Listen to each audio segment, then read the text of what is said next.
Another key issue that always comes up is this idea that, well, the burden of payment needs to be placed on the patients because that's going to motivate them to take better care of themselves. Now, as a citizen, I find this a little insulting because that's like saying that's implying that illness, the majority of illnesses, are the result of personal sin. Now let's just stop and think about that for a second.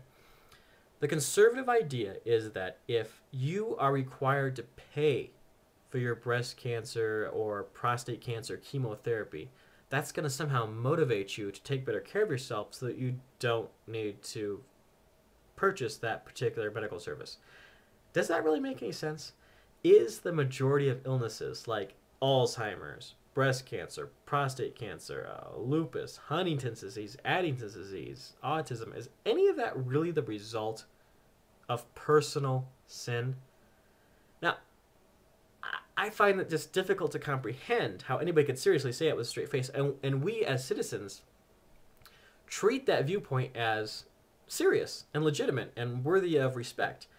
It's a somewhat 18th century, maybe even 17th century outdated, somewhat ridiculous notion that illness is the result of personal sin. Now, don't get me wrong, to a certain extent, obviously, some illnesses are the result of personal sin. Diabetes is an excellent example of a somewhat preventable illness. Diet and exercise will prevent diabetes and certain obesity-related illnesses. But let's be realistic. There are many, many people with cancer and Alzheimer's and who suffer from strokes who are very healthy, active, moral people. And to say that the majority of American citizens, gosh, I really don't even know what to say to that.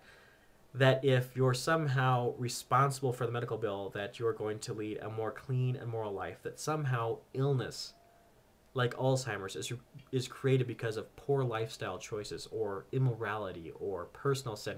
I mean, how screwed up a viewpoint is that conservatives think it's okay for a breast cancer victim to lose her house in order to pay for her chemotherapy.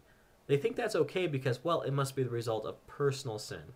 Now, they treat this in two ways. They say, well, if you're a good person, if you're a moral person, then you wouldn't have any financial problems, and you could easily pay for any medical services that you might need, whether it's for Alzheimer's or if it's a stroke or if it's a heart attack. If you're a good and decent person, you'll have plenty of money, so it's not a problem. And if you're a good and decent person, you won't have any of these problems. You wouldn't have a heart attack, you wouldn't have a stroke, you wouldn't have Alzheimer's, you wouldn't have breast cancer because you're a good person and you take care of yourself. Now, I really want you to think about that viewpoint. This is a core conservative / Republican viewpoint that poverty and illness are solely caused by personal sin. If you're a good person, you'll have plenty of money. You'll have plenty of health. If you're a bad person, of course you're going to be sick. Is poverty and illness really just the cause of personal sin and personal somehow immorality? Do you really accept that viewpoint? Is that really what America is all about? I just have to disagree with it. I am just stunned that there are people out there who really think that, oh, well, if you're sick, it's because you did something wrong or because you're a bad person. I've known many people in my family who have unfortunately had bad medical problems, and it's not because of sin. And it's not because they're bad people. And this suggestion by the conservatives that somehow illness is your fault. You asked for it. And that you somehow deserve it if you go bankrupt because of it is just a viewpoint I cannot understand, and it is offensive to me as a citizen. And that's what I want to leave you with. I want you to ask yourself that question. I mean, the presidential elections are coming up between Democrats and Republicans, and most importantly, between progressives and conservatives. And I want you to ask yourself that question. Do you agree with the conservative contention that illness and poverty and hardship is the result, solely the result, of personal sin, and that these people deserve to suffer for it? I want you to ask yourself that question. and let me know what you think.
Looks like I ran out of time, but to hear the rest of the conservative myths regarding universal healthcare debunked, check out the comment section below.